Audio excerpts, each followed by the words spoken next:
হরে কৃষ্ণ, সকলকে সুস্বাগতম।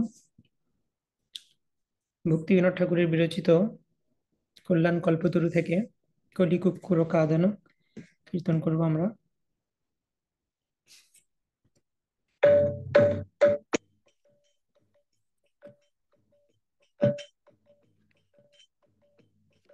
কলি কুক্কুর কাঁদন যদি চাহে, কলি কুক্কুর কাঁদন যদি चाहे, कलियुग पावन कलि भय नाशन श्री सच्चिनंदन गाहे।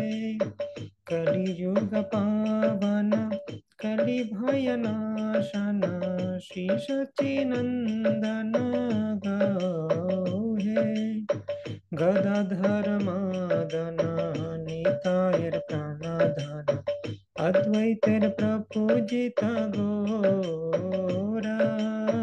गदाधर मादन नितायर प्राणधन अद्वैतेर प्रपूजित गोरा।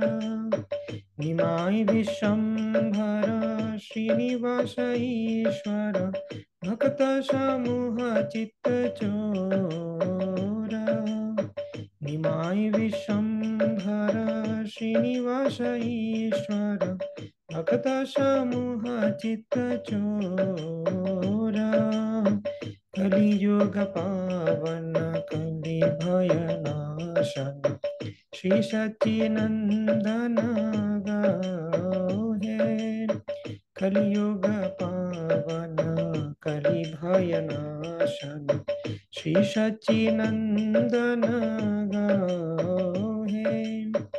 नदिया शशधर मयपुर ईश्वर नाम प्रवर्तन शूर। नदिया शशधर मयपुर ईश्वर नाम प्रवर्तन शूर। गृहीजन शिक्षक न्यासिकुल नायक माधव राधव भवपूरा। गृहीजन शिक्षक न्यासिकुल नायक माधव राधव भवपूरा।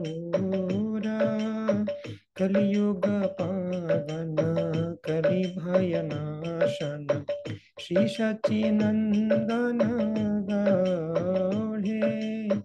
कलियुग पावन कलि भय नाशन श्री सच्चिनंदन गाहे।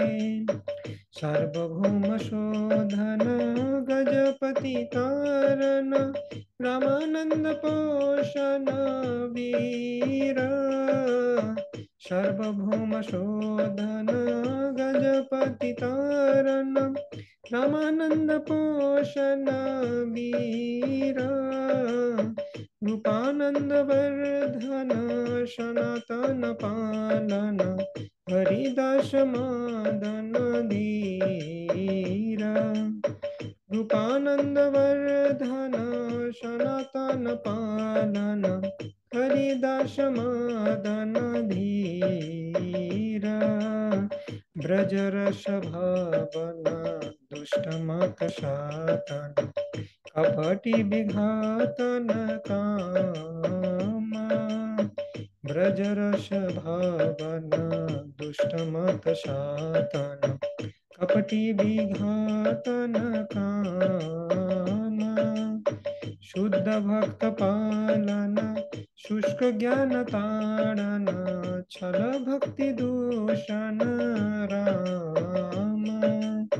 शुद्ध भक्त पालन शुष्क ज्ञान ताड़न छल भक्ति दूषण राम। कलियुग पावन कलि भय नाशन श्री सच्चिनंदन गाहे। कलियुग पावन कलि भय नाशन सचिनंदन गाहे, श्री सचिनंदन गाहे, श्री सचिनंदन गाहे। श्री चैतन्य महाप्रभु की जय।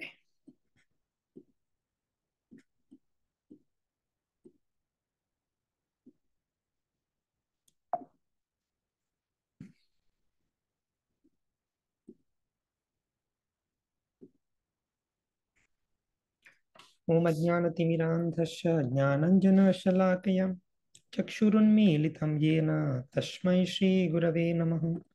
श्रीचैतन्यमनोभीष्टं स्थापितं येन भूतले स्वयं रूप कदा मह्यं ददाति स्वपदान्तिकम्। वन्देऽहं श्रीगुरो श्रीयुतापदकमलं श्रीगुरून् वैष्णवांश्च श्रीरूपं साग्रजातं सहगण रघुनाथान्वितं तं सजीवं साद्वैतं सावधूतं परिजनसहितं कृष्णचैतन्यदेवं श्रीराधा कृष्णपादान् सहगण ललिता श्रीविशाखान्वितांश्च नमो विष्णुपादाय कृष्णप्रेष्ठाय भूतले श्रीमते भक्तिवेदान्त स्वामिनिति नामिने। नमस्ते सारस्वते देवे गौरवाणी प्रचारिणे निर्विशेषशून्यवादी पाश्चात्यदेशतारिणे वाञ्छाकल्पतरुभ्यश्च कृपा सिन्धुभ्य एव च पतितानं पावनेभ्यो वैष्णवेभ्यो नमो नमः। नमो महावदन्याय कृष्णप्रेमप्रदायते कृष्णाय कृष्णचैतन्य नाम्ने गौरतिषे नमः। पञ्चतत्त्वात्मकं कृष्णं भक्तरूपस्वरूपकं भक्तावतारं भक्ताख्यं नमामि भक्तशक्तिकम्। हे कृष्ण करुणा सिंधो दीनबंधो जगत्पते गोपेश गोपिका कांत राधा कांत नमोस्तुते। तप्त कांचन गौरांगी राधे वृंदावनेश्वरी वृषभानुसुते देवी प्रणमामि हरिप्रिये। नीलाचल निवासाय नित्याय परमात्मने बलभद्र सुभद्राभ्यां जगन्नाथाय ते नमः। जय श्री कृष्ण चैतन्य प्रभु नित्यानंद श्री अद्वैत गदाधर शिवासादि गौर भक्त वृंद। हरे कृष्णा कृष्णा कृष्णा हरे हरे, हरे राम राम राम हरे हरे।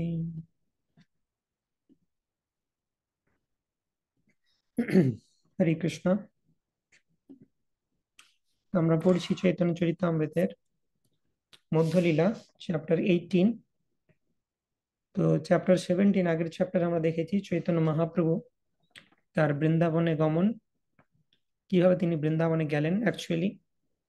তার আগে 16 চ্যাপ্টারে আমরা দেখেছি মহাপ্রভুর বৃন্দাবনে যাওয়ার প্রচেষ্টা, অর্থাৎ গৌড়বঙ্গ হয়ে মহাপ্রভু ঠিক করেছিলেন বৃন্দাবনে যাবেন, কিন্তু তিনি গেলেন না, তিনি কানাই নাটশালা থেকে ফিরে চলে এলেন। এবং সেটা নৃসিংহানন্দ ব্রহ্মচারী বা প্রদ্যুম্ন ব্রহ্মচারী তিনি প্রেডিক্ট করেছিলেন, কারণ তিনি মানুষে পথ সাজাচ্ছিলেন। মহাপ্রভু বৃন্দাবন যাচ্ছেন, সুন্দর পথ, চারিদিকে সুন্দর বৃক্ষরাজি পুষ্প শোভিত, সুন্দর বাতাস, দুই পাশে জলাশয় এবং রাস্তায় পুষ্প বেছানো আছে। এভাবে তিনি পথ সাজাচ্ছিলেন, কিন্তু সেটা কানাই নাটশালা পর্যন্ত গিয়ে থেমে যায়। তো নৃসিংহানন্দ ব্রহ্মচারী বুঝতে পারেন যেহেতু আমার ধ্যান আর যাচ্ছে না কানাই নাটশালার পর থেকে, তিনি আর ধ্যানে পথ সাজাতে পারছেন না। তিনি বললেন যে মহাপ্রভু এবারে বৃন্দাবন যাবেন না, তোমরা মিলিয়ে নিও। এবং সেটাই হলো, মহাপ্রভু সেইবারে বৃন্দাবন গেলেন না, তিনি কানাই নাটশালা থেকে ফিরে এলেন রূপ সনাতনকে কৃপা করে। তারপরে আমরা 17 চ্যাপ্টারে দেখলাম মহাপ্রভু তিনি বৃন্দাবন গমন করলেন। বৃন্দাবন যাবার পথে তিনি কাশীতে ছিলেন কিছুদিন। কাশীতে মহাপ্রভুর দুইজন অন্তরঙ্গ পার্ষদ তপন মিশ্র এবং চন্দ্রশেখর আচার্য রয়েছেন, এবং তারা মহাপ্রভুকে বলছেন যে মহাপ্রভু এখানে মায়াবাদীদের অনেক প্রচলন রয়েছে। কাশীতে মায়াবাদীদের যে লিডার তিনি হচ্ছেন প্রকাশানন্দ সরস্বতী। তো তারা মহাপ্রভুকে রিকোয়েস্ট করছেন যে মহাপ্রভু কিছু একটা ব্যবস্থা করুন, আমরা তো কাশী ছেড়ে যেতেও পাচ্ছি না, এবং আমাদের সবসময় মায়াবাদ শুনতে হচ্ছে, ভক্ত নেই বললেই চলে। আপনি এসেছেন বলে কিছুদিন হরি কথা শুনছি, আর না হলে আমরা দুজন জাস্ট কৃষ্ণ কথা আলোচনা করি। তো কিছু একটা করুন। তো মহাপ্রভু কিছু বলেননি সেই সময়। মহাপ্রভু ভাবলেন যে হ্যাঁ, এটা আমি আসার সময়তে সলভ করবো এই প্রবলেম। বৃন্দাবন যাওয়ার সময় তিনি কিছু বললেন না। তিনি তারপর প্রয়াগ হয়ে বৃন্দাবনে পৌঁছালেন। বৃন্দাবনে পৌঁছে আমরা দেখেছি যে বৃন্দাবনের তরু লতা পশু পাখি গাছপালা সবাই আবার পুনরুজ্জীবিত হয়ে গেল। তারা কৃষ্ণের সমতে যেরকম ছিল সেরকম ভাব তাদের আবার প্রকাশিত হলো। পথে হ্যাঁ, যাবার সময় আরেকটা ঘটনা হয়েছে। ঝাড়িখণ্ড ফরেস্টে আমরা দেখেছি বলভদ্র ভট্টাচার্য দেখেছেন কিভাবে তিনি মহাপ্রভু বাঘ সিংহ হাতি হরিণ সবাইকে নাচাচ্ছেন হরিনাম সংকীর্তনে। বলভদ্র ভট্টাচার্য তিনি ভয় পাচ্ছেন বাঘ দেখে। হ্যাঁ, কিন্তু মহাপ্রভু তিনি ফিয়ারলেসলি এগিয়ে যাচ্ছেন, বাঘও সংকীর্তন করছে। তো এইভাবে মহাপ্রভু বৃন্দাবনে পৌঁছালেন এবং বৃন্দাবনের 12টি বন তিনি দর্শন করলেন। বৃন্দাবনে পৌঁছে তিনি সোনরিয়া ব্রাহ্মণের সঙ্গ লাভ করলেন, যিনি মাধবেন্দ্র পুরীর ডিসাইপল। সোনরিয়া ব্রাহ্মণ যদিও তিনি উচ্চ কুলস্থ ব্রাহ্মণ নন, অর্থাৎ তিনি ব্রাহ্মণদের মধ্যে নিম্ন কুলস্থ, কিন্তু মহাপ্রভু সেরকম কোনো বিচার করেননি। মহাপ্রভু বলছেন মহাজন ইয়েন গতাস পন্থ। শ্রীপাদ মাধবেন্দ্র পুরী যার বাড়িতে প্রসাদ পেয়েছে তার বাড়িতে আমাকে অবশ্যই প্রসাদ পেতে হবে। হুম। তার কোয়ালিফিকেশন বিচার করার ক্ষমতা আমার নেই। তো মহাপ্রভু সেই সোনরিয়া ব্রাহ্মণকে নিজের গুরুদেবের মতো দেখতেন। কারণ মাধবেন্দ্র পুরী ডিসাইপল মানে মহাপ্রভুর যে গুরু ঈশ্বরপুরী তিনিও মাধবেন্দ্র পুরী ডিসাইপল ছিলেন, অর্থাৎ গুরুদেবের গুরু ভাই সোনরিয়া ব্রাহ্মণ, অর্থাৎ গুরু স্থানীয়। তো সেই জন্য মহাপ্রভু তাকে অনেক রেসপেক্ট করতেন এবং মহাপ্রভু তাকে নিয়ে বিভিন্ন বৃন্দাবনের লীলাস্থলী সেগুলো ভ্রমণ করছেন। সেখানে মহাপ্রভু আমাদের শেখাচ্ছেন যে ধাম সবসময় সিনিয়রদের সাথে যাওয়া উচিত, তবে আমরা ধামে গিয়ে কিছু যে ধামের মহিমা সেটা আস্বাদন করতে পারবো। তো এইভাবে বৃন্দাবন ঘোরার পর মহাপ্রভুর সাথে আরেকজনের সাক্ষাৎ হলো। সে কি কৃষ্ণদাস রাজপুত, একজন রাজপুত ব্যক্তি। তো তিনি স্বপ্নে আদেশ পেয়েছেন যে এরকম একজন সন্ন্যাসী এসেছেন বৃন্দাবনে, তার সাথে গিয়ে দেখা করো। তো শ্রী কৃষ্ণদাস রাজপুত তিনি মহাপ্রভুর সাথে দেখা করলেন এবং মহাপ্রভু তাকে নিজের গণের মধ্যে স্বীকার করলেন। এবং তারপর মহাপ্রভুর এক্সট্যাসি অনেক বেড়ে যাচ্ছে এবং মহাপ্রভুকে কন্ট্রোল করা ডিফিকাল্ট হয়ে যাচ্ছে। তো সেই জন্য সবাই মিলে ঠিক করলেন এখন মহাপ্রভুর যারা রয়েছেন কাছাকাছি, সোনরিয়া ব্রাহ্মণ, কৃষ্ণদাস রাজপুত, বলভদ্র ভট্টাচার্য আর বলভদ্র ভট্টাচার্যের আরেকজন অ্যাসিস্ট্যান্ট, টোটাল 4জন রয়েছেন মহাপ্রভুর সাথে। তো তারা মিলে সবাই ঠিক করলো যে না, মহাপ্রভুকে বেশিক্ষণ বৃন্দাবনে রাখা যাবে না। বৃন্দাবনে রাখলেই মহাপ্রভু প্রেমাবেশ কন্ট্রোল করা যাচ্ছে না এবং যে কোনো সময় বিপদ হয়ে যেতে পারে। কারণ মহাপ্রভু যেখানে খুশি ঝাঁপিয়ে দিচ্ছেন, অক্রুর তীর্থে ঝাঁপিয়ে দিচ্ছেন, যমুনাতে ঝাঁপিয়ে দিচ্ছেন, ডুবে রয়ে যাচ্ছেন, সেখানে বেরোচ্ছেন না সেখান থেকে। তো বাহ্য জ্ঞান তো তার নেই। তো সেই কারণে খুব রিস্কি মহাপ্রভুকে বৃন্দাবনে রাখা। বাহ্য বিকার নাহি প্রেমাবিষ্ট মন, ভট্টাচার্য কহে চলো যাই মহাবন। আপাতত বৃন্দাবন থেকে বের করে মহাবনে নিয়ে যাই, তারপর সেখান থেকে আমরা প্রস্থান করব। তো এই বলে তারা নৌকাতে চাপলেন। এত বলি মহাপ্রভুরে নৌকাই বসাইয়া, পার করি ভট্টাচার্য চলিলা লইয়া। প্রেমী কৃষ্ণদাস আর সেই তো ব্রাহ্মণ, গঙ্গা তীর পথে যাইবার বিজ্ঞ 2 জন। তো বলভদ্র ভট্টাচার্য মহাপ্রভুকে নৌকায় বসিয়ে নদীতে করে নিয়ে যাচ্ছেন। তো মহাপ্রভুকে বলা হয়েছে যে কি লোভ দেখানো হয়েছে, বৃন্দাবন থেকে বের করা তো ইজি নয় মহাপ্রভুকে। তো লোভ দেখানো হয়েছে, চলুন মকর সংক্রান্তির সময় কুম্ভে স্নান করতে পারবেন প্রয়াগে, ত্রিবেণীতে, এবং আমরা গঙ্গা তীরের পথ দিয়ে যাব। বৃন্দাবন তো আপনি সব দেখে নিয়েছেন। তো চলুন এখনই বেরোতে হবে, না হলে কিন্তু আমরা মকর সংক্রান্তির সময় পৌঁছাতে পারবো না প্রয়াগে। এই মকর সংক্রান্তি কে খুব অস্পিশিয়াস মানা হয়, বিশেষত গঙ্গা যমুনা এবং সরস্বতী যে কনফ্লুয়েন্স প্রয়াগে ত্রিবেণীতে, ত্রিবেণী সঙ্গম বলা হয় সেই কারণে, 3টে নদীর মিলন, 3টে অস্পিশিয়াস নদী, গঙ্গে চ যমুনে চৈব গোদাবরী সরস্বতী নর্মদা সিন্ধু কাবেরী জলেস্মিন সন্নিধিম কুরু। তো এগুলো হচ্ছে বিভিন্ন পবিত্র নদী, তার মধ্যে তিনটে নদী একসাথে রয়েছে প্রয়াগে। এবং মকর সংক্রান্তি, এই যে সংক্রান্তি কথাটার অর্থ হচ্ছে যে লিমিট। এটা কিসের লিমিট মকর সংক্রান্তি? না, দেবতাদের রাত্রি শেষ হওয়ার লিমিট হচ্ছে এটা। তো মকর সংক্রান্তির পর থেকে সূর্যের উত্তরায়ণ শুরু হয়। পৃথিবীর হিসাবে আমরা ভূগোলে পড়ে থাকবো যে সূর্য কিছু সময় নিরক্ষরেখা ইকুয়েটরের কাছাকাছি থাকে, তারপর কর্কট রেখা, কর্কট সংক্রান্তি রেখা এবং মকর সংক্রান্তি রেখা এর মধ্যে সূর্য আপ ডাউন করতে থাকে, উত্তরায়ণ এবং দক্ষিণায়ন হয়। তো কর্কট সংক্রান্তি থেকে দক্ষিণায়ন স্টার্ট হয়, আর মকর সংক্রান্তি পর্যন্ত সূর্য দক্ষিণায়ন হতে থাকে। তারপর মকর সংক্রান্তির পর থেকে আবার উত্তরায়ণ শুরু হয়। তো এই উত্তরায়ণ জিনিসটা খুব ইম্পর্ট্যান্ট। এমনিতেও ভগবদ গীতাতে উল্লেখ করা আছে যে উত্তরায়ণের সময় কেউ যদি দেহ ত্যাগ করে তার ঊর্ধ্বগতি প্রাপ্ত হয়। ঠিক আছে, 8 চ্যাপ্টারে 8ম অধ্যায়ে বর্ণনা করা হয়েছে। তো উত্তরায়ণ মানে তখন দেবতাদের দিন শুরু হচ্ছে। তো সেই সময় যে কোনো অসপিশিয়াস অ্যাক্টিভিটি সেটা দেবতারা ব্লেস করেন, আশীর্বাদ প্রদান করেন। হুম। যদিও এটা বর্ণনা করা হচ্ছে যে যারা ভক্ত তাদের এই সব অসপিশিয়াস টাইমের কোনো ব্যাপার নেই, যখন তারা যখন খুশি তারা মৃত্যুবরণ করলেও কোনো অসুবিধা নেই, তারা ভগবানের ধামেই যাবে।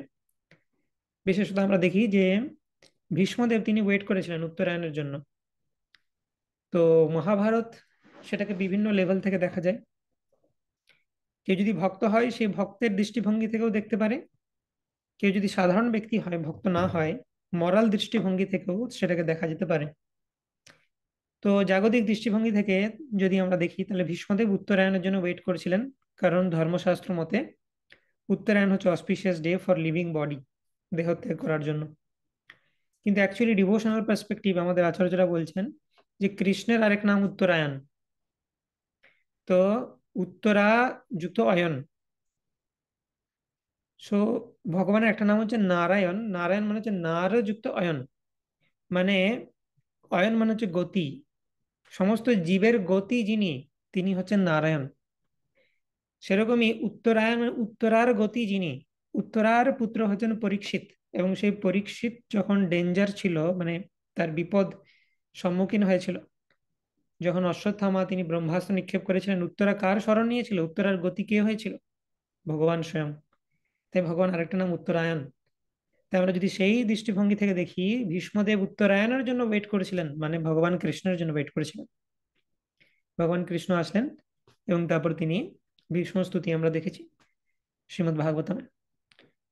তো এইভাবে সেই মকর সংক্রান্তি তিথি খুব, সেটা তার মাহাত্ম্য রয়েছে। সেই কারণে গঙ্গা যমুনা সরস্বতীর কনফ্লুয়েন্সে যদি কেউ স্নান করে সেটা খুব ভালো। এবং এছাড়াও এটাকে কুম্ভ স্নান যেটা বলা হয়, কেন বলা হচ্ছে না, কুম্ভ কথাটার মানে হচ্ছে পাত্র। কুম্ভ মানে হচ্ছে মৃত্তিকার পাত্র, পট, নেকটার পট, সেটাকে বলে মৃৎ কুম্ভ, মানে হচ্ছে কি মাটির কুম্ভ বা মৃৎ, মাটির তৈরি যে পট, নেকটার পট, অর্থাৎ অমৃত পূর্ণ কুম্ভ। সেটার প্রসঙ্গ কোথা থেকে আসছে? সমুদ্র মন্থন থেকে। তো সমুদ্র মন্থনের সময় আমরা জানি দেবতা আর দৈত্যদের মধ্যে সংঘর্ষ হয়েছিল এবং বিভিন্ন জিনিস উঠে আসছে সমুদ্র মন্থনের পরে। প্রথমে হলাহল বিষ উঠে এলো, সেটা ভগবান তার অন্তরঙ্গ ডিভোটি শিবজিকে বললেন, শিবজি তুমি এই বিষ পান করো। তো সমুদ্র মন্থনের সময় উল্লেখযোগ্য বিষয় হচ্ছে সবকিছুই ভগবান করেছেন, কিন্তু বিষটা যখন উঠে এলো ভগবান শিবজিকে খেতে বললেন। তার কারণ কি? ভগবান শুরুর থেকে আমরা যদি দেখি, প্রথমে দেবতারা স্বর্গরাজ্য থেকে বিতাড়িত হয়।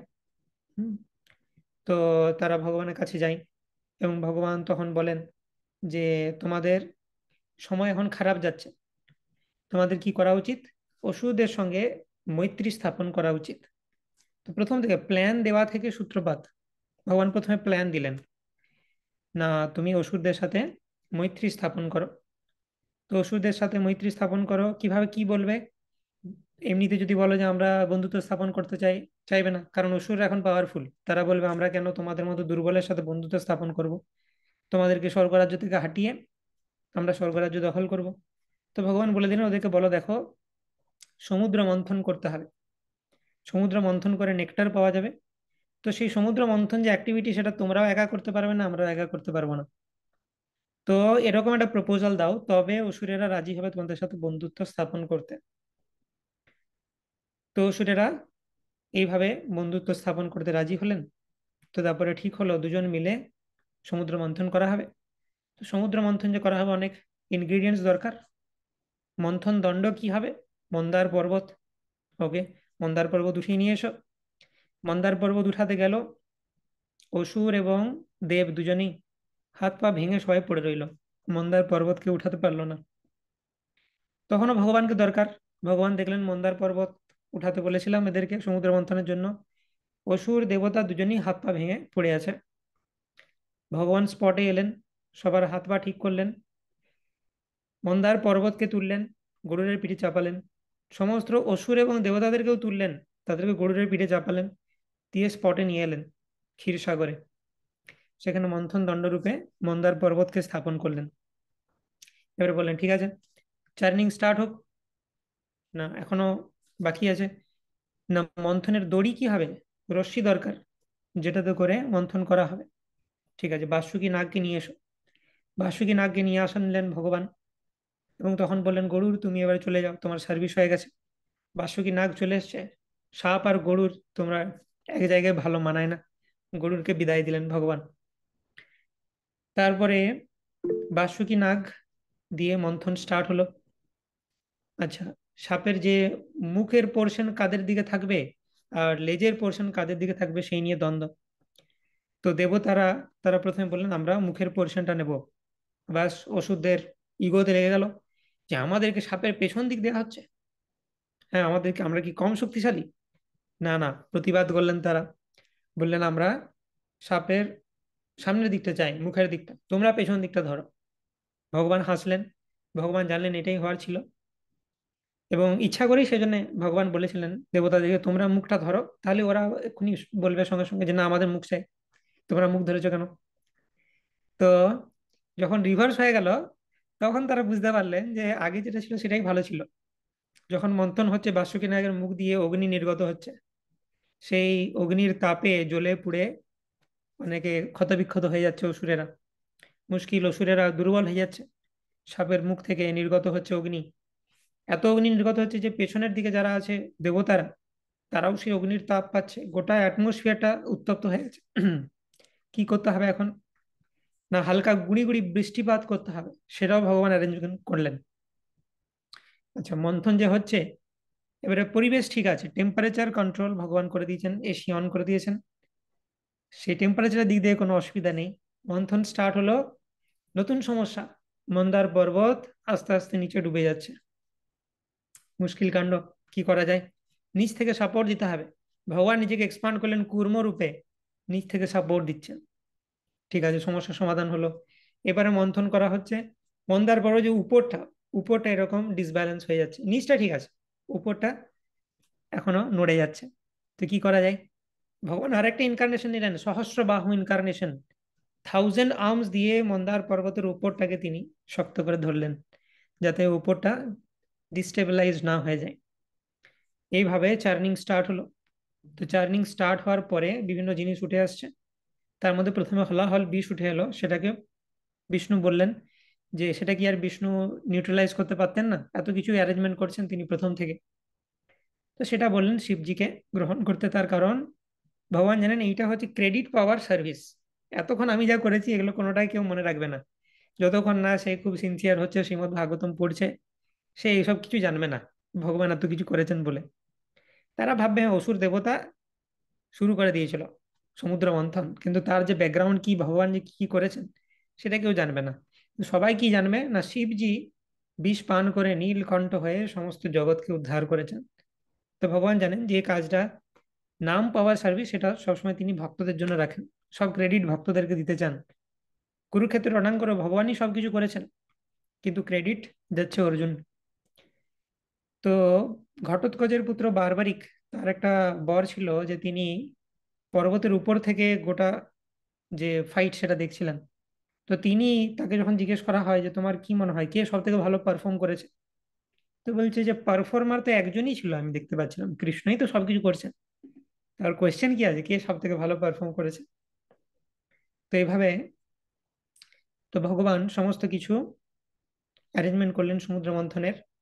তো আমরা যেটা আলোচনা করেছিলাম যে বিভিন্ন জিনিস উঠে আসছে। তো সেই সময় ধন্বন্তরী নেকটার পট নিয়ে, যে অমৃতের কুম্ভ নিয়ে তিনি উঠে এসেছিলেন। তো ধন্বন্তরী যখন বেরিয়ে এলেন সঙ্গে সঙ্গে অসুরেরা সেটাকে স্ন্যাচ করে তারা পালিয়ে যেতে থাকলেন। তো সেই জন্য ভগবান আবার মোহিনী অবতার রূপে এসেছিলেন।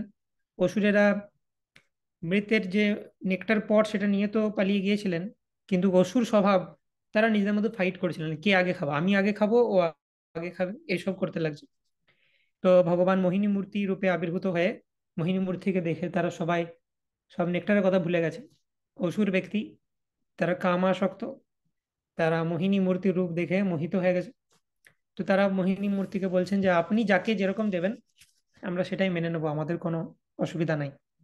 মোহিনী মূর্তি তাদেরকে বলছে দেখো আমি এরকম একজন নারী, তুমি তাকে বিলিভ করে নিচ্ছ, আমি তো তোমাদেরকে প্রতারণাও করতে পারি। বলছে না না, তুমি প্রতারণা করলে সেটাও আমাদের ভালো, কোনো অসুবিধা নেই। অসুরেরা এরকম বলছে।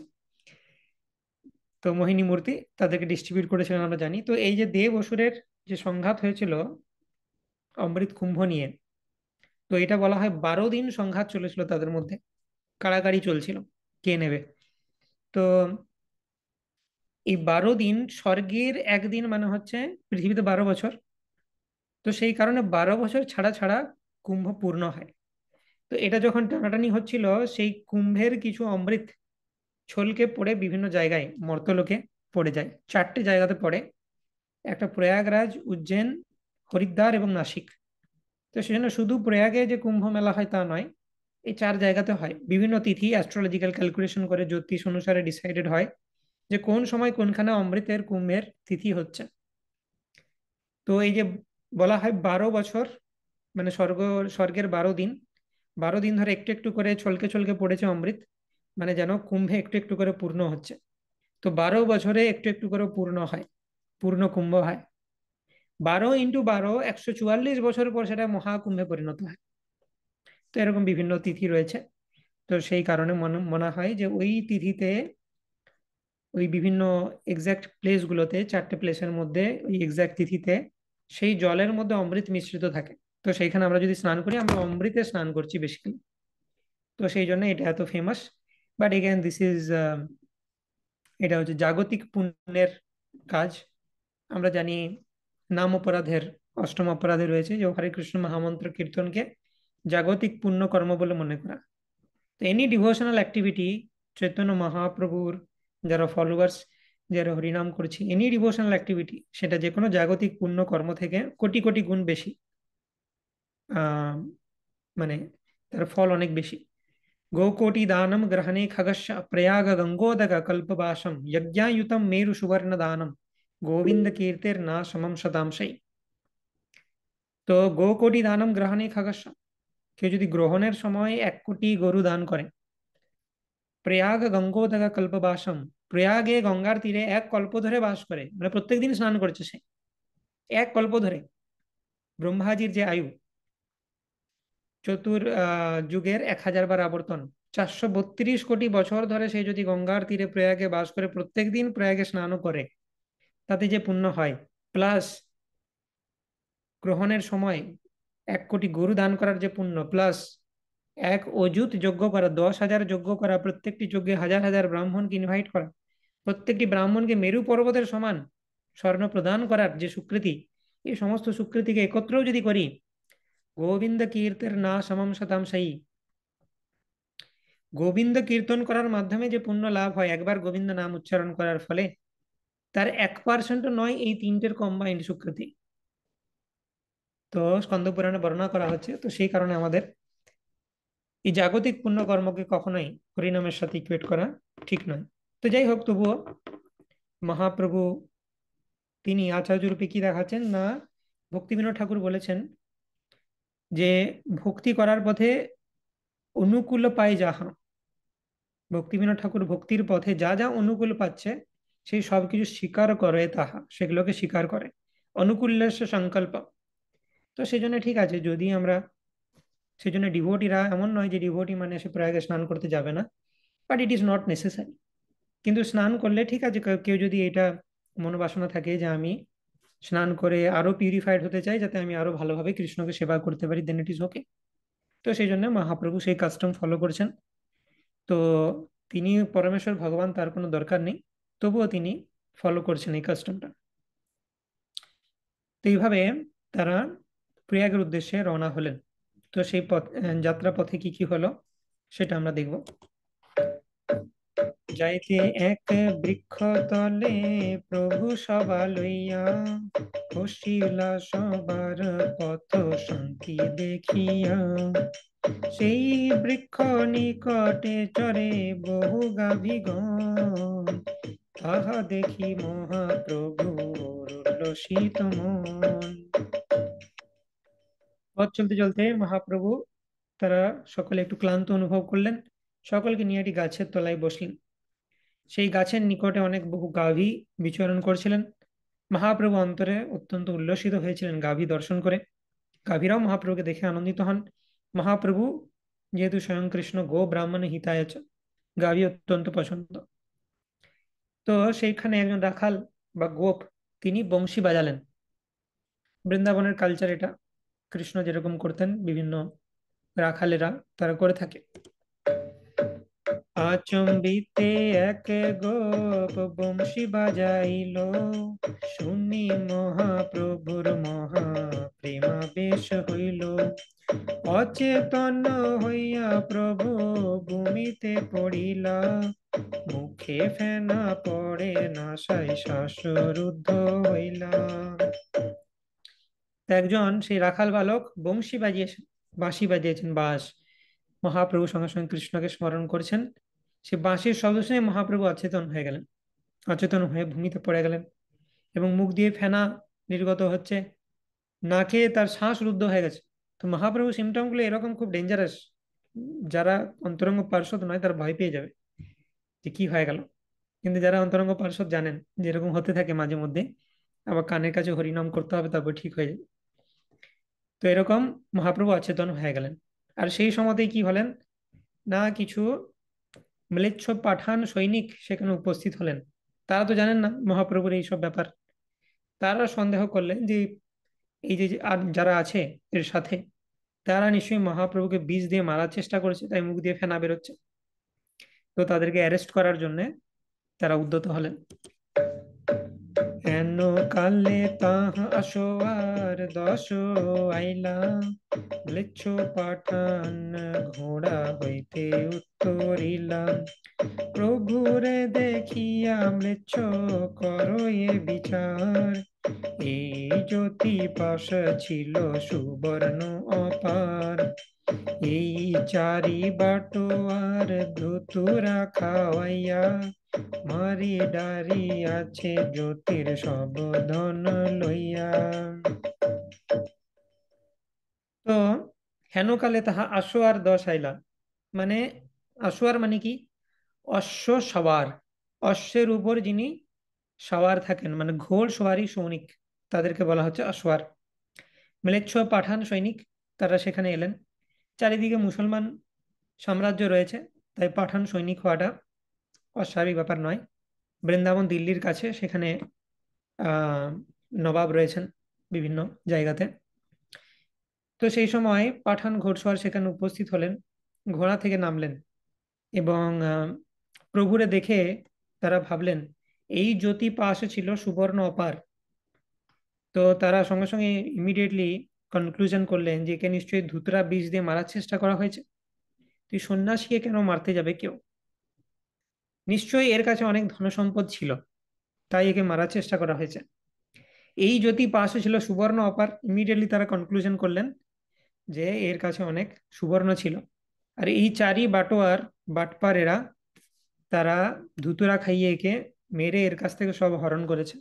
চারি বাটোয়ার কারা কারা, কে কে আছে, কৃষ্ণদাস রাজপুত, সোনডিয়া ব্রাহ্মণ, বলভদ্র ভট্টাচার্য আর বলভদ্র ভট্টাচার্যের অ্যাসিস্ট্যান্ট। তো এদের চারজনের উপর তারা সন্দেহ করলো। তো এটা হচ্ছে যে শীঘ্র আমরা যদি সিচুয়েশনটা না দেখে কোনো কিছু অ্যাজিউম করে নিই তার কি ফল, কমপ্লিটলি রং কনক্লুশন, সেই জন্য immediately we should not jump to conclusion. সেই জন্য বেনিফিট অফ ডাউট দেওয়া উচিত। বৈষ্ণব সমাজেও যদি আমাদের মনে হয় হঠাৎ করে আচ্ছা না কিছু একটা দেখে নিলাম, দিয়ে আমাদের এরকম সিদ্ধান্ত করা উচিত নয়, হ্যাঁ এই বৈষ্ণব এরকম, ছি ছি একে তো আমি ভালো জানতাম না। বেনিফিট অফ ডাউট দেওয়া উচিত। আমাদের চিন্তা করা উচিত যে না আমি হয়তো ভুল বুঝছি, কিছু একটা আছে যেটা আমি বুঝতে পারছি না। তো এরকম সন্দেহ হলে আমাদের ক্লিয়ারলি জিজ্ঞেস করে নেওয়া উচিত যে আচ্ছা এরকম দেখলাম।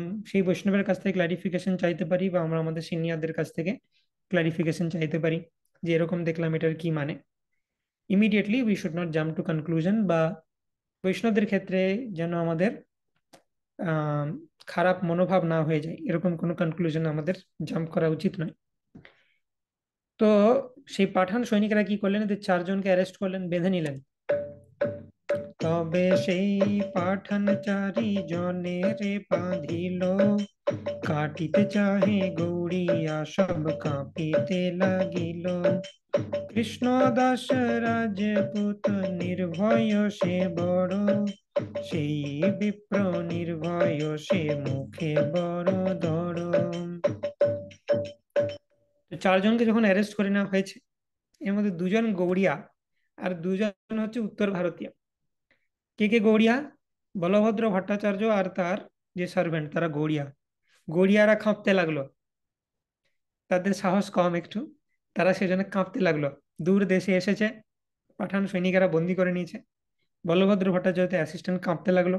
আর যারা উত্তর ভারতীয় মানে কৃষ্ণদাস রাজপুত আর সোনরিয়া ব্রাহ্মণ, তারা নির্ভয়।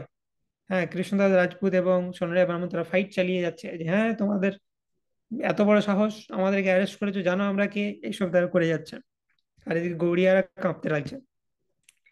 তো বিপ্র কহে, সোনরিয়া ব্রাহ্মণ কি বলছেন? বিপ্র কহে পাঠান তোমার পাৎসার দোহাই, চলো তুমি আমি শিকদার পাশ যাই। এই জ্যোতি আমার গুরু, আমি মাথুর ব্রাহ্মণ, পাৎসার আগে আছে মোর শতজন। সোনরিয়া ব্রাহ্মণ বলছেন, বিপ্র কহে পাঠান তোমার পাৎসার দোহাই। পাৎসা জিনিসটা কি না, বাদশাহ কথাটা অপভ্রংশ হতে হতে পাৎসা হয়েছে। তো বিপ্র কহে পাঠান তোমার পাৎসার দোহাই, চলো তুমি আমি শিকদারের পাশে যাই, মানে সেনাপতির কাছে চলো। তুমি তো সেনাপতির অর্ডার ফলো করছো, তোমার সেনাপতির সাথে আমার পরিচয় আছে, তোমার বাদশার সাথে আমার পরিচয় আছে, তুমি আমাকে অ্যারেস্ট করেছো জানলে তারা তোমার ব্যবস্থা করবে। আর এই জ্যোতি যাকে ভাবছো যে আমরা হত্যা করেছি ধুতরা খাইয়ে, এ আমার গুরু, আমি কেন হত্যা করতে যাব? তো সন্ন্যাসী ব্রাহ্মণ মহাপ্রভু যখন অচেতন আছেন তখন কি বলছেন, মহাপ্রভু আমার গুরু। মহাপ্রভু সোনারিয়া ব্রাহ্মণকে গুরু মানতেন, কিন্তু সোনারিয়া ব্রাহ্মণ মহাপ্রভুকে নিজের গুরু মানেন। তো বলছে আমি মাথুর ব্রাহ্মণ, মথুরার ব্রাহ্মণ আমি, পাৎসার আগে আছে মোর শতজন। তোমার বাদশার 100 জন উচ্চপদস্থ রাজকর্মচারীকে আমি জানি, প্রায় সমস্ত উচ্চপদস্থ রাজকর্মচারী আমার পরিচিত। তুমি আমাকে অ্যারেস্ট করছো, এত বড় সাহস, চলো বাদশার কাছে নিয়ে চলো, তোমার ব্যবস্থা করছি আমি। তো বলছে আর এই জ্যোতি বা জ্যোতি মানে হচ্ছে সন্ন্যাসী। তো এই জ্যোতি কেন অচেতন হয়ে আছে সেটা জানতে চাইছো? তো সেটার অ্যাকচুয়াল কারণ হচ্ছে এই জ্যোতি ব্যাধিতে কবু হয় মূর্ছিত, অবহি চেতন পাবে হইবে সম্বিত। অনেক ইহা বৈশ বান্ধি রাখো সবারে, ইহাকে পুছিয়া তবে মারিহ সবারে। তো এখন এই সেই পাঠান সৈনিককে এটা বোঝানো ডিফিকাল্ট যে মহাপ্রভুর এক্সট্যাসি কি এবং মহাপ্রভু অচেতন হয়ে যান, এসব বোঝানো ডিফিকাল্ট। তো সেই জন্য সোনরিয়া ব্রাহ্মণ বুদ্ধি করে বলছেন যে এই সন্ন্যাসীর কিছু রোগ আছে, তো এই রোগের প্রভাবে মাঝে মধ্যে মূর্ছিত হয়ে পড়ে যান। আবহি চেতন পাবে, এক্ষুনি চেতন পেয়ে যাবে, চিন্তিত হয় না, সম্বিত ফিরে আসবে। ততক্ষণ তুমি কি করো, ক্ষণেক ইহা বৈশ, কিছুক্ষণ এখানে বসে থাকো, দেখবে এক্ষুনি চেতন ফিরে আসছে। বান্ধি রাখিও সবারে, আমি বলছি না যে আমাদেরকে ছেড়ে দাও, আমাদেরকে বেঁধেই রাখো, আর একটু বসে থাকো, তাহলেই দেখবে সে কিছুক্ষণ পর তার জ্ঞান ফিরে আসবে। তারপর একেই জিজ্ঞেস করবে যে আমরা একে মেরেছিলাম কিনা। তারপরে আমাদের সবাইকে মারবে না হয়। একটু ওয়েট করে যাও, একটু বসে যাও, আসল সত্যটা কি সেটা জানো।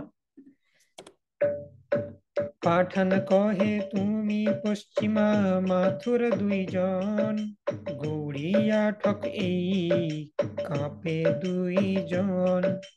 কৃষ্ণ দাস কহে আমার ঘর এই গ্রামে, 200 তুর্কি আছে শতেক কামানে। তো সে পাঠান সৈনিকেরা বলছেন, তোমরা সকলেই বাটপার, তোমরা দুজন মথুরার বাটপার, আর এরা দুজন গৌড়িয়ার বাটপার। তো তোমরা সবাই তোমাদের কোনো কথা বিশ্বাস করবো না। তো তখন কৃষ্ণদাস রাজপুত এরপরে বলছেন, বলছেন জানো আমার এই গ্রামই ঘর, আমি লোকাল এখানকার, আর আমি রাজপুত সৈনিক। আমিও, আমার 200 তুর্কি সৈন্য আছে আমার আন্ডারে, 100 কামান আছে। এক্ষুনি আমি একটা সিগন্যাল দেবো, সবাই চলে আসবে, তোমাদের সবাইকে মেরে দেবে এক্ষুনি। তো এটা একটা কারণ যে কেন কৃষ্ণদাস রাজপুত হঠাৎ মহাপ্রভু যখন বৃন্দাবন থেকে বেরিয়ে আসছেন তখন মহাপ্রভুর সাথে তার সাক্ষাৎ হলো। তার কারণ হচ্ছে এটা যে তার দরকার হবে যাত্রাপথে। তো এইভাবে কৃষ্ণদাস রাজপুত তিনি যখন ভয় দেখালেন সৈনিকের, তখন তারা একটু চিন্তা করলেন কি করা যায়। তো কৃষ্ণদাস রাজপুত বলছেন, এখনই আসিবে সব আমি যদি ফুকারি, ঘোড়া পিড়া লুটি লোবে তোমা সবা মারি। গৌড়িয়া বাটপার নহে তুমি বাটপার, তীর্থবাসী লুঠো আর চাহ মারিবার। তো কৃষ্ণদাস রাজপুত বলছেন, এক্ষুনি সব চলে আসবে আমার সৈনিক, আমি যদি একটা ফুকার মারি, আমি যদি একটু সিগন্যাল দিই, চিৎকার করি, ঘোড়া পিড়া তোমাদের সব লুটে নিয়ে চলে যাবে। ঘোড়া তো হলো, পিড়ারে কি? পিড়া হচ্ছে ঘোড়ার উপরে বসার জন্য স্যাডেল হয় একটা, সেটাকে বলা হয় পিড়া। তো সব নিয়ে চলে যাবে তোমার, তোমাদের সবাইকে মেরে তোমাদের ঘোড়া পিড়া সব লুটে নিয়ে চলে যাবে আমার সৈনিকরা। আর তুমি গড়িয়াদেরকে বাটপার বলছো না, তুমি হচ্ছে বাটপার। কৃষ্ণদাস রাজপুত পাঠান সৈনিকদেরকে বলছে তোমরা বাটপার কেন? তীর্থবাসী বৃন্দাবন আমরা দর্শন করে তীর্থযাত্রা করে ঘর ফিরছি, আর তুমি সেই তীর্থবাসীদেরকে লুটপাট চালাচ্ছ, তাদেরকে মারার ধমকি দিচ্ছ, তোমরা অ্যাকচুয়ালি বাটপার। তো এইভাবে কৃষ্ণদাস রাজপুত যখন বোল্ডলি বললেন, তো তখন পাঠান সৈনিকেরা একটু ব্যাক ফুটে চলে এলেন, তারা একটু সংকুচিত হলেন মনে। শুনিয়া পাঠান মনে সংকোচ হইল, হেন কালে মহাপ্রভু চৈতন্য পাইল। হুঙ্কার করিয়া উঠে বলে হরি হরি, প্রেমাবেশে নৃত্য করে ঊর্ধ্ব বাহু করি। তো এই সময় মহাপ্রভুর জ্ঞান ফিরে চলে এলো।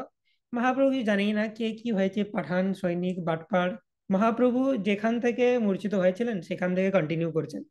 প্রেমাবেশে নৃত্য করতে করতে মূর্ছিত হয়ে গেছিলেন, আবার মূর্ছা থেকে জেগে এসে আবার কন্টিনিউ করেছেন, রিজিউম। মানে পজ বাটন টিপে দেওয়া হয়েছিল, আবার পজ বাটন প্লে হয়ে গেল, আবার সেই মোডে তিনি শুরু হয়ে গেলেন। পাশাপাশি কি যে হচ্ছে তিনি কিছু জানেন না। তো তিনি হরি হরি বলতে লাগলেন, ঊর্ধ্ববাহু করতে লাগলেন। পাঠান সৈনিকের অভাবে কি হলো, এই হঠাৎ সন্ন্যাসী উঠে নাচতে লাগছেন। যদি এরা মেরে দেওয়ার ব্যাপার থাকতো তাহলে তো নাচতো না। তো তখন তাদের একটু সন্দেহ হলো। তো তারা ভাবলেন হয়তো ভুলে গেছে, একটু মনে করিয়ে দিই যে ও সন্ন্যাসী আপনাকে এই 4 জন মারতে চাইছিল, মনে পড়ছে আপনার কিছু? তো এরকম ভাবে পাঠান সৈনিকেরা তারা ভাবলেন যে মহাপ্রভুকে জিজ্ঞেস করি। প্রেমাবেশে প্রভু যাবে করেন চিৎকার, বিচ্ছের হৃদয়ে যেন লাগে ধার। ভয় পাইয়া মৃচ্ছ ছাড়ি দিল 4 জন, প্রভু না দেখিল নিজ গণের বন্ধন। মহাপ্রভু যখন ডান্স করতে শুরু করেছেন তখনই তারা পাঠান সৈনিকেরা এই 4 জনকে বাঁধা অবস্থা থেকে মুক্ত করে দিয়েছে। তো মহাপ্রভু যখন নাচ করতে করে তাদের দিকে তাকিয়েছেন, মহাপ্রভু তাদেরকে দেখতে পাননি যে তাদেরকে বেঁধেছে বলে। ঠিক আছে। তো সেই সময়তে ভট্টাচার্য, বলভদ্র ভট্টাচার্য, তারা সবাই মুক্ত হয়ে গেছে, মহাপ্রভুকে ধরে বসালেন। মহাপ্রভু প্রেমাবেশে নৃত্য করেছেন, তাকে ধরে বসাতে হয়, নাহলে তিনি শান্ত হন না। তো তখন দেখলেন, মহাপ্রভু দেখলেন ওর সামনে কিছু নতুন লোক এসছে, মনে হচ্ছে পাঠান সৈনিক। তাদেরকে দেখে মহাপ্রভু একটু সংকুচিত হলেন, যে না এখন প্রেমাবেশে থাকলে চলবে না, কি নতুন লোক এসছে, কি ব্যাপার। তো তিনি একটু বাহ্য প্রকাশ করলেন। ভট্টাচার্য আসি প্রভুরে ধরি বসাইল, ম্লেচ্ছগণ দেখি মহাপ্রভুর বাহ্য হইল। ম্লেচ্ছগণ আসি প্রভুর বন্দিল চরণ, প্রভু আগে কহে ঠক চারিজন। তো সেই ম্লেচ্ছগণ বা পাঠান সৈনিকেরা কিন্তু মহাপ্রভুর প্রতি অত্যন্ত রেসপেক্টফুল ছিলেন।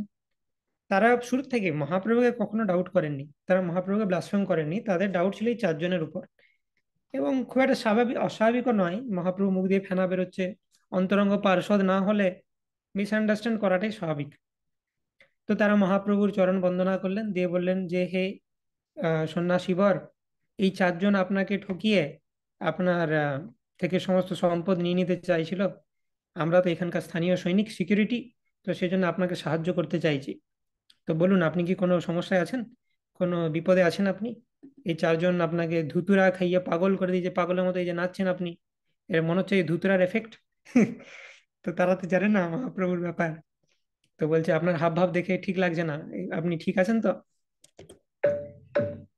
এই চারি মিলি তোমায় ধুতুরা খাওয়াইয়া, তোমার ধন লইল তোমায় পাগল করিয়া।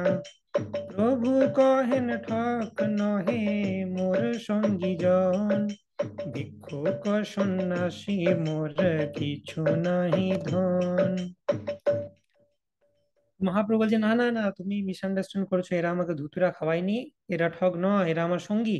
এরাই তো আমাকে দেখে শুনে নিয়ে যাচ্ছে গোটা জার্নিতে, নাহলে আমার যে কি হতো। আর আমি ভিক্ষুক সন্ন্যাসী, আমার কাছে আবার কি ধন থাকবে, কিসের জন্য ওরা আমাকে মারবে? আমার কোনো ধনই নাই, আমি ভিক্ষুক সন্ন্যাসী।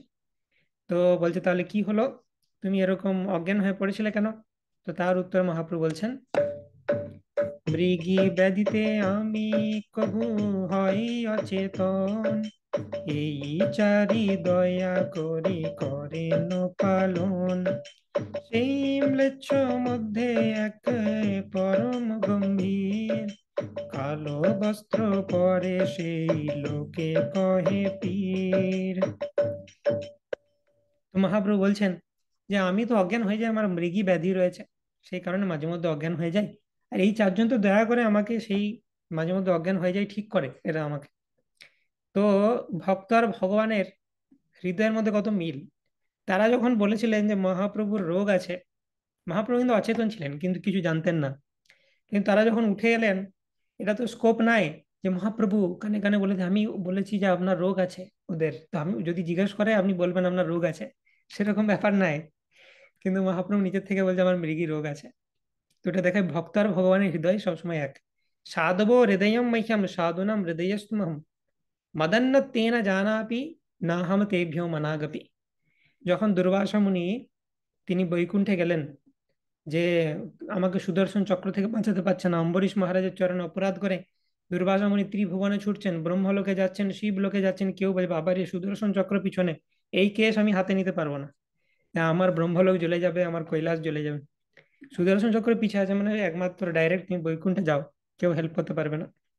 তো বৈকুণ্ঠে গিয়ে ভগবান বিষ্ণু বললেন, কে ভাই তুমি কে, তোমাকে আমি চিনি না। সাধব হৃদয় মহ্যম সাধুনাম হৃদয়ম তুহম, মদন্ন তেনা জানাবি না হাম তেভ্যো মনাগপি। সাধুরা আমার হৃদয় জানে, আমি সাধুদের হৃদয় জানি। আমি সাধুদের ছাড়া কিছু জানি না, সাধুরা আমাকে ছাড়া কিছু জানি না। তুমি কে ভাই? Third person. আমি তোমাকে চিনি না, আমি তোমাকে হেল্প করতে পারবো না। তোমার যদি কিছু সমস্যা আছে, সুদর্শন চক্র আমার হাত থেকে বেরিয়ে গেছে অম্বরীশ মহারাজের চরণে অপরাধ করেছো বলে, আমার পারমিশন না নিয়ে বেরিয়ে গেছে, আমি তো ছাড়িয়ে নি, তো আমি আর কি সুদর্শন চক্রকে ফেরত নেব? যে কারণে সুদর্শন চক্র বেরিয়েছে, অম্বরীশ মহারাজের চরণে অপরাধ করেছে বলে, সেই অম্বরীশ মহারাজের কাছে যাও, ক্ষমা চাও।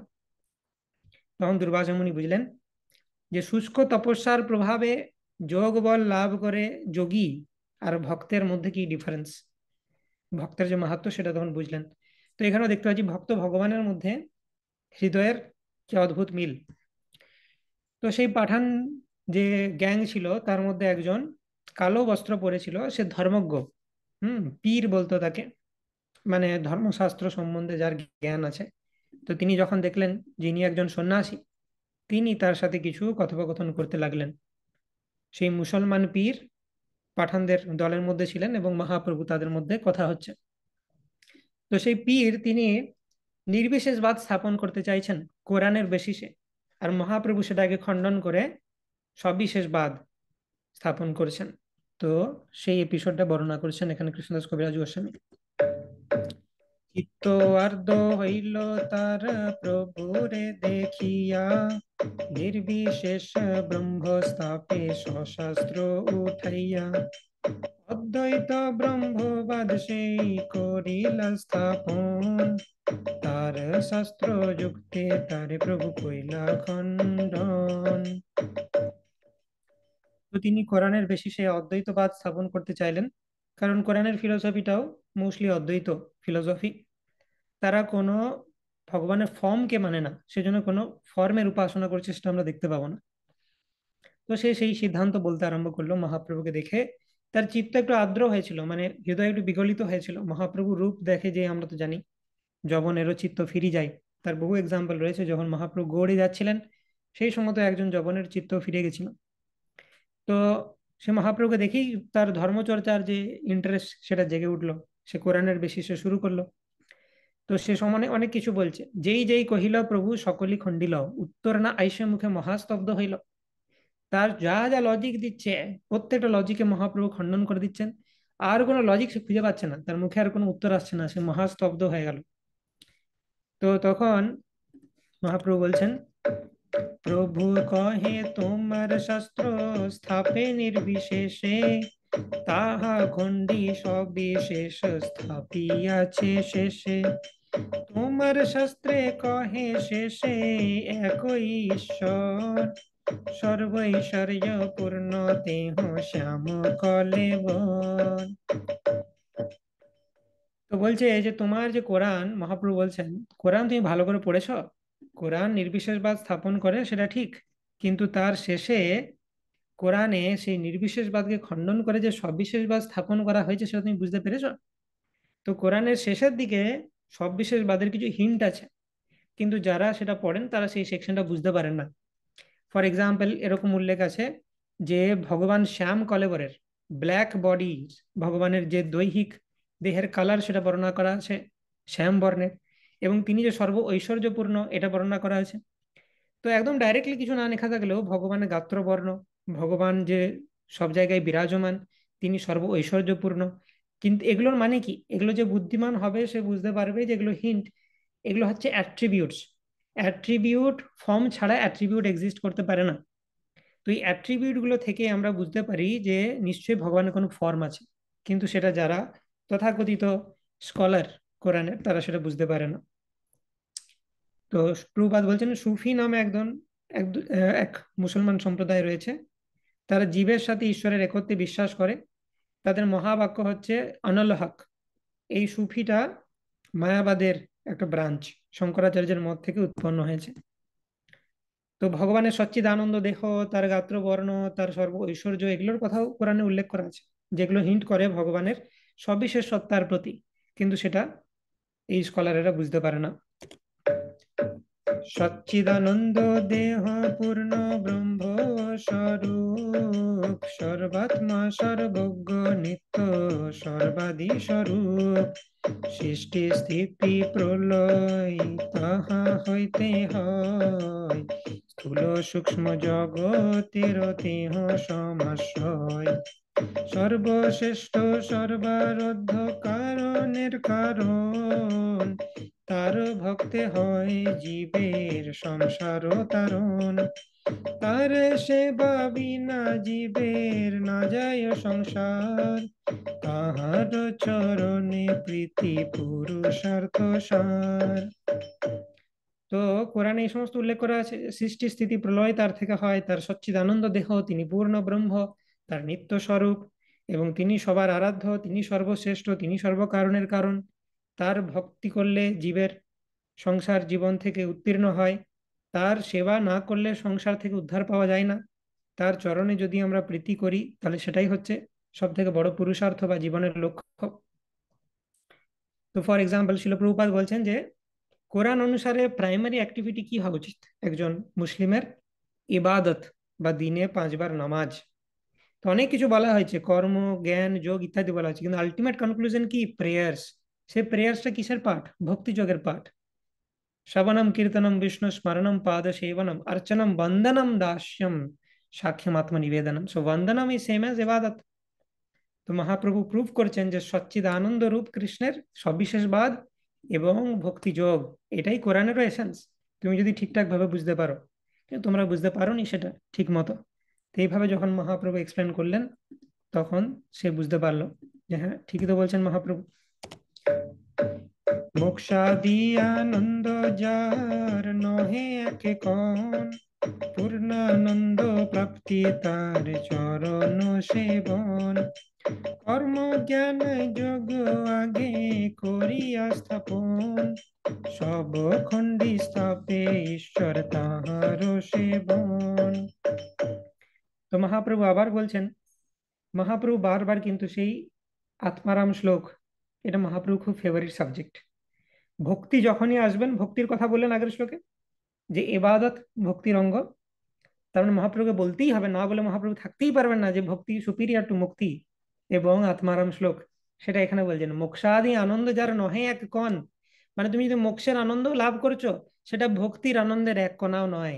সেই কারণেই সুখদেব গোস্বামীর মতো যারা জন্ম লগ্ন থেকে মুক্ত আত্মা, তারাও ভগবানের ভক্তি করে। ইত্থম ভূত গুণো হরি আত্মা রামশ্চ মুনয়ো নির্গ্রন্থ আপি উরুক্রমে কুর্বন্তি হাইতুকিম ভক্তিম ইত্থম ভূত গুণো হরি।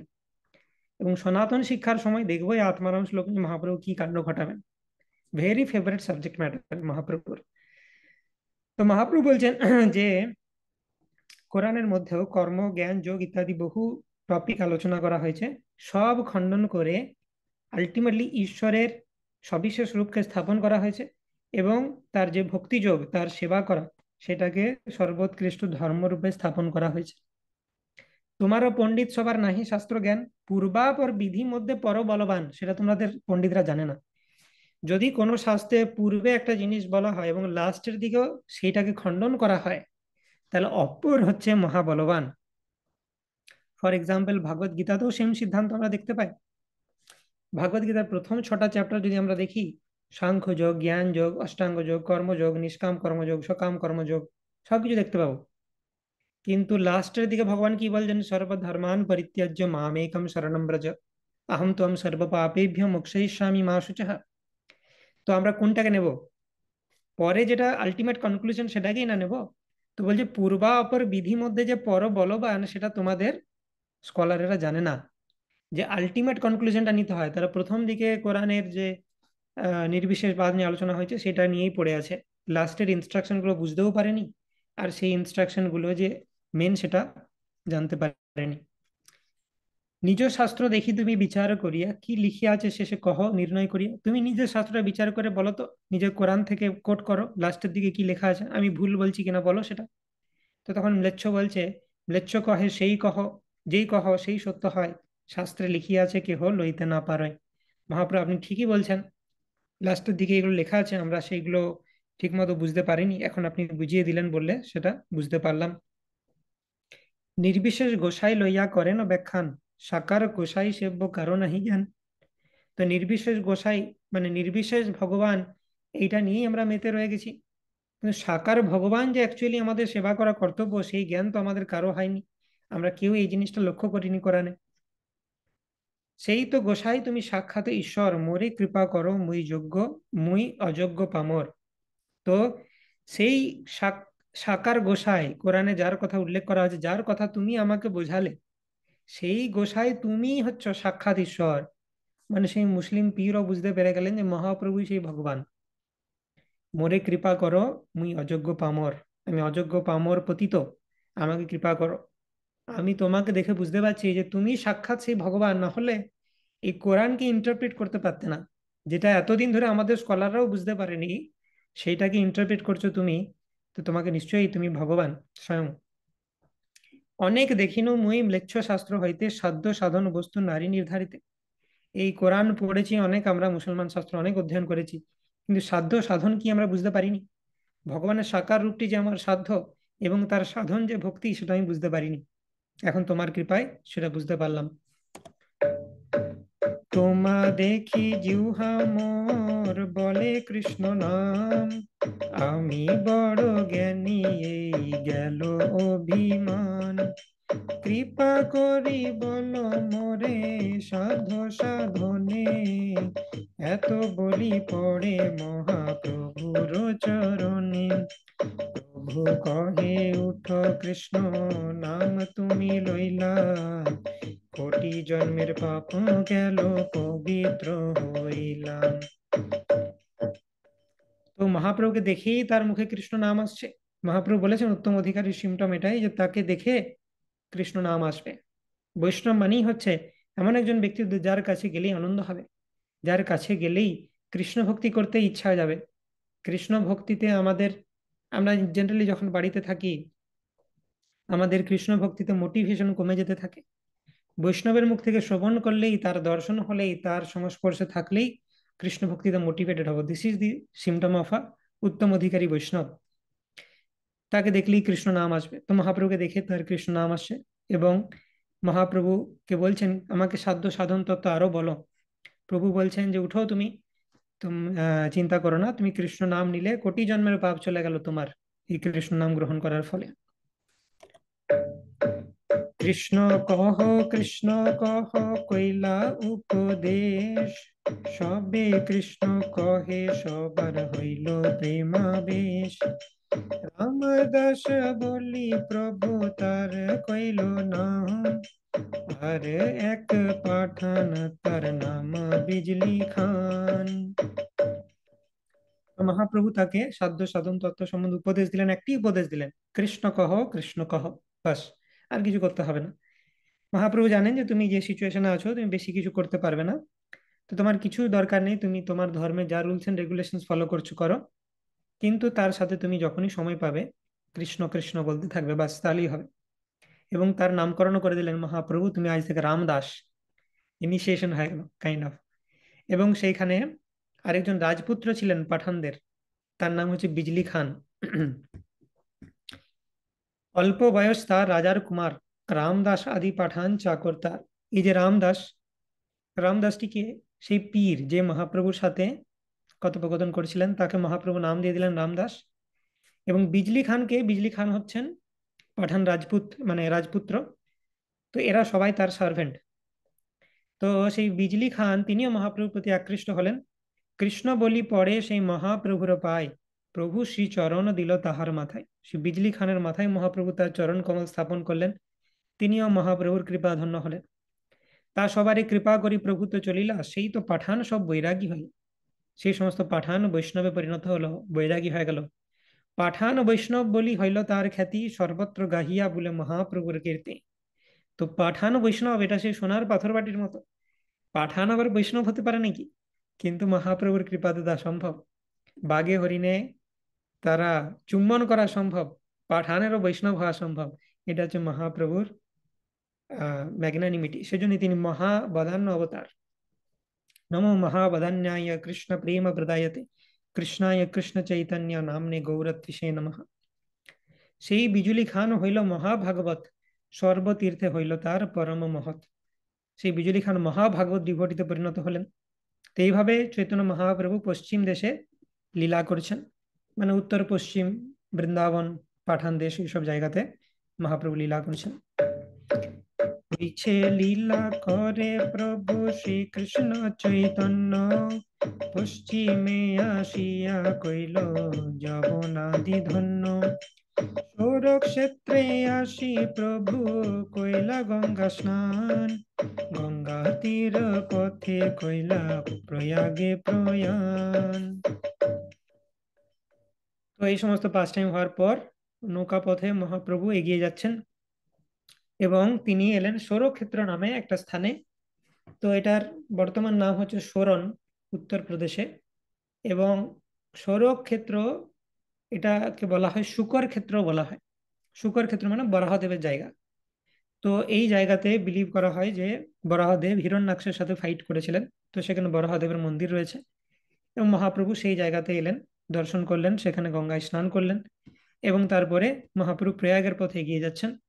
বৃন্দাবন মথুরা থেকে প্রয়াগ হয়ে, কাশী হয়ে, ঝাড়িখণ্ড হয়ে জগন্নাথপুরী যাবেন। তো প্রয়াগে যাবেন, প্রয়াগে রূপ শিক্ষা হবে নেক্সট চ্যাপ্টার। রূপ গোস্বামীকে মহাপ্রভু শিক্ষা দিবেন ভক্তি তত্ত্ব সম্পর্কে। এরপর মহাপ্রভু বলছেন ঠিক আছে, তাহলে বৃন্দাবন থেকে বেরিয়ে যাচ্ছি, তাহলে তোমরা দুজন আমাকে এবার বিদায় দাও। গৌড়িয়া ভক্ত বলভদ্র ভট্টাচার্য আর তার সার্ভেন্টকে নিয়ে মহাপ্রভু এগিয়ে যাবেন।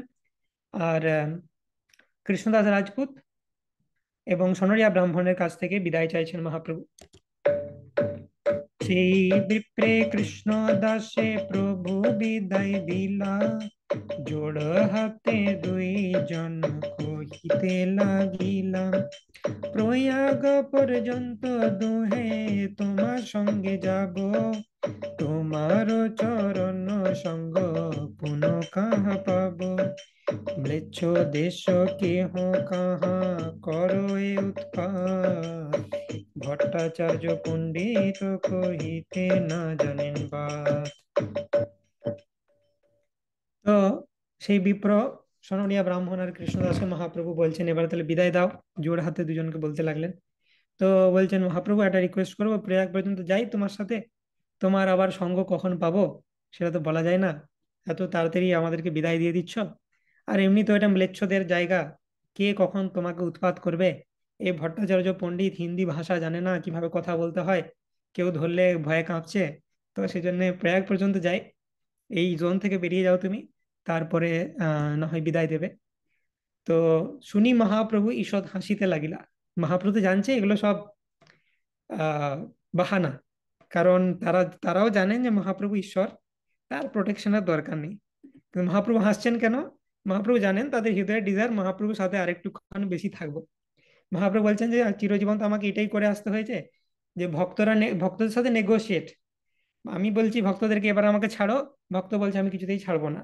তো মহাপ্রভু বলছেন আবার সেটারই রিপিটেশন হচ্ছে, সেজন্য মহাপ্রভু হাসছেন। তো চলো আর কি করবে, আমার কর্তব্য তোমাদেরকে না বলা, আর তোমরাও একটা বাহানা খুঁজবে যে আমার সাথে কিভাবে থাকা যায়। তো এইভাবে তারা প্রভুর সাথে চলতে লাগলেন প্রয়াগ পর্যন্ত। যেই যেই জন প্রভুর পাইল দর্শন, সেই প্রেমে মত্ত হয় করে সংকীর্তন। যারা প্রভুর দর্শন পাচ্ছেন সবাই সংকীর্তন করছেন। তার সঙ্গে অন্যন্যে তার সঙ্গে আন, এই মতো বৈষ্ণব কইলা সব দেশ গ্রাম। মহাপ্রভুকে যারা দর্শন করছেন, মহাপ্রভুর কাছ থেকে যারা হরিনাম শুনছেন, তারা পরম বৈষ্ণবে পরিণত হচ্ছেন। তারা যখন গ্রামে ফিরে যাচ্ছেন, তাদের মুখ থেকে যারা শুনছে, তাদের যারা দর্শন পাচ্ছে, তারা আবার বৈষ্ণবে পরিণত হয়ে যাচ্ছে। তো এইভাবে এক্সপোনেনশিয়ালি প্রিচিং হচ্ছে মহাপ্রভুর সময়। দক্ষিণ যাইতে জয়ছে শক্তি প্রকাশিলা, সেই মতো পশ্চিম দেশ প্রেমে ভাসাইলা। দক্ষিণ ভারত যাত্রার সময় তো সেম হয়েছিল, মহাপ্রভুকে যারা দেখছেন বৈষ্ণব হয়ে যাচ্ছে, আবার তাদেরকে যারা দেখছেন তারা বৈষ্ণব। এই মতো চলি প্রভু প্রয়াগ আইলা, 10 দিন ত্রিবেণীতে মকর স্নান কইলা। এভাবে প্রয়াগে চলে এলেন প্রভু, 10 দিন ধরে ত্রিবেণীতে প্রয়াগে মকর স্নান করলেন। বৃন্দাবন গমন প্রভুর চরিত্র অনন্ত, সহস্র বদন যার নাহি পানন্ত। শেষ নাগ পর্যন্ত সহস্র বদনে গ্লোরিফাই করার পরও মহাপ্রভুর এই সমস্ত লীলা বলে কমপ্লিট করতে পারেন না। তাহাকে কহিতে পারে ক্ষুদ্র জীব হইয়া, দিক দর্শন কইলু মুনি সূত্র করিয়া। অলৌকিক লীলা প্রভুর অলৌকিক রীতি, শুনিলেও ভাগ্যহীনের না হয় প্রতীতি। তো বলছে অনন্ত এটাকে বর্ণনা করতে পারছে না, তো আমি কৃষ্ণদাস কবিরাজ গোস্বামী আমি কিভাবে বর্ণনা করব ক্ষুদ্র জীব হয়ে। তাই সূত্র আকারে সংক্ষেপে কিছু কিছু বলছি আমি। আর মহাপ্রভুর রীতিনীতি লীলা সমস্ত কিছু অলৌকিক। যারা ভাগ্যহীন, তাদের, যারা মোস্ট আনফরচুনেট, তারা এই সমস্ত কিছু শুনেও বিশ্বাস করতে পারে না। কিন্তু যাদের মধ্যে একটুও স্বীকৃতি আছে, তারা এই মহাপ্রভুর লীলা শুনে তাতে বিশ্বাস জন্মায় এবং তারা মহাপ্রভু ভক্তে পরিণত হয়। আদ্যপান্ত চৈতন্য লীলা অলৌকিক জান, শ্রদ্ধা করি শুনো ইহা সত্য করি মান। যেই তর্ক করে ইহা সেই মূর্খরাজ, আপনার মুন্ডে সে আপনি পাড়ি বাজ। আদ্যপান্ত চৈতন্য লীলা শুরু থেকে শেষ পর্যন্ত গোটাটাই অলৌকিক। সব জিনিসই অলৌকিক, পাঠানো বৈষ্ণব হয়ে যাচ্ছে ফর এক্সাম্পল, যেমন দেখলাম। শ্রদ্ধা করি শুনোই, হ্যাঁ কৃষ্ণদাস কবিরাজ গোস্বামী বলছেন শ্রদ্ধা করি শুনো, সত্য করি মান, সত্য বলে মানো। এগুলো ভেবো না যে যা হোক লিখে দিয়েছে Krishnadas Kaviraj Goswami, no this are all true, এটাতে কোনো ডাউট করবে না। কৃষ্ণদাস কবিরাজ গোস্বামী বলছেন, যেই তর্ক করে ইহা সেই মূর্খ রাজ। যদি এগুলো নিয়ে তর্ক করো, তুমি বিশ্বাস না করো, তাহলে তুমি হচ্ছে মূর্খ রাজ। তোমার থেকে বড় মূর্খ আর কেউ নেই। আপনার মুন্ডে সে আপনি পারে বাজ। নিজের মাথায় নিজে বজ্রপাত করছো তুমি। তোমার সামনে এত বড় সুযোগ মহাপ্রভু ভক্ত হওয়ার, সেটাকে ডাউট করে করে সেই সুযোগটাকে তুমি হেলাই হারিয়ে দিও না। চৈতন্য চরিত্র এই অমৃতের সিন্ধু, জগতে আনন্দ ভাষাই যার এক বিন্দু। চৈতন্য মহাপ্রভুর এই চরিত্র অমৃতের সিন্ধুর মতো, যার এক বিন্দু সমস্ত জগৎকে প্লাবিত করতে পারে। শ্রীরূপ রঘুনাথ পদে যার আশ, চৈতন্য চরিতামৃত কহে কৃষ্ণদাস। শ্রী চৈতন্য চরিতামৃত কি যায়। তো নেক্সট দিন আমরা চ্যাপ্টার 19 রূপ গোস্বামীর শিক্ষা প্রয়াগে আলোচনা করব। কোনো প্রশ্ন থাকলে নিতে পারি।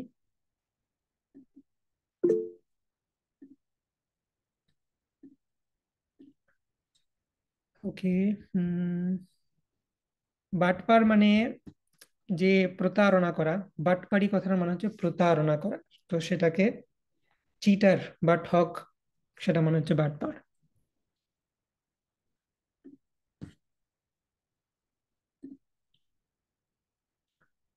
ওকে, সোমা মাতাজি, আপনি আনমিউট করতে পারেন। হরে কৃষ্ণ প্রভু, প্রণাম। হরে কৃষ্ণ মাতাজি। প্রভু, আপনি কালকে যে ক্লাসটা দিচ্ছিলেন তাতে আমার একটা কোশ্চেন ছিল আর আজকে একটা কোশ্চেন আছে। প্রভু, আপনি ব্রহ্মাজির মানে বৃন্দাবনে ব্রহ্মাজির যেখানে আছেন সেখানে মানে ফোর হেড ব্রহ্মাজির ও চারটে মাথা, চারটে পর্বত রূপে আছে। পর্বতের নামগুলো বলেছিলেন প্রভু, আমি তাড়াতাড়ি করে লিখতে পারিনি, যদি নামগুলো একবার বলে দিতেন। মানগড়, ভানগড়, দানগড় এবং বিলাসগড়। প্রভু আরেকবার প্রথম প্রথম হচ্ছে, একটা প্রথম বুঝতে হচ্ছে পারলাম। মানগড় লিখুন, ভানগড়। তারপরে ভানগড়। ভানগড় ভ না প্রভু? ভ ভ। তারপর দানগড় বেশ প্রভু। এবং বিলাসগড়।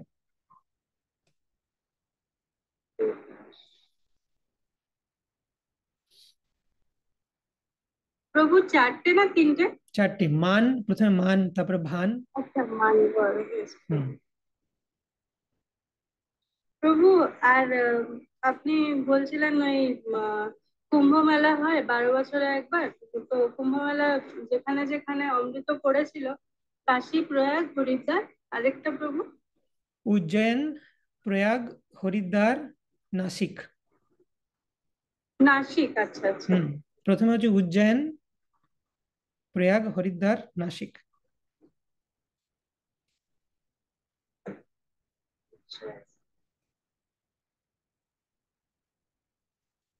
থ্যাংক ইউ প্রভু। হরে ওকে, কৃষ্ণ। হরে কৃষ্ণ। ওকে, তো আমরা এখানে আজকে সমাপ্ত করব। নেক্সট দিন কন্টিনিউ করব শ্রী রূপ গোস্বামীর শিক্ষা, যেটার জন্য আমরা ওয়েট করছি, রূপ সনাতন শিক্ষা। वाञ्छाकल्पतरुभ्यश्च कृपा सिन्धुभ्यैव च पतितानां पावनेभ्यो वैष्णवेभ्यो नमो नमः। अनंत कोटि वैष्णव वृंद की जय, श्रील प्रभुपाद की जय। निताई गौर प्रेमानंदे, हरि हरि।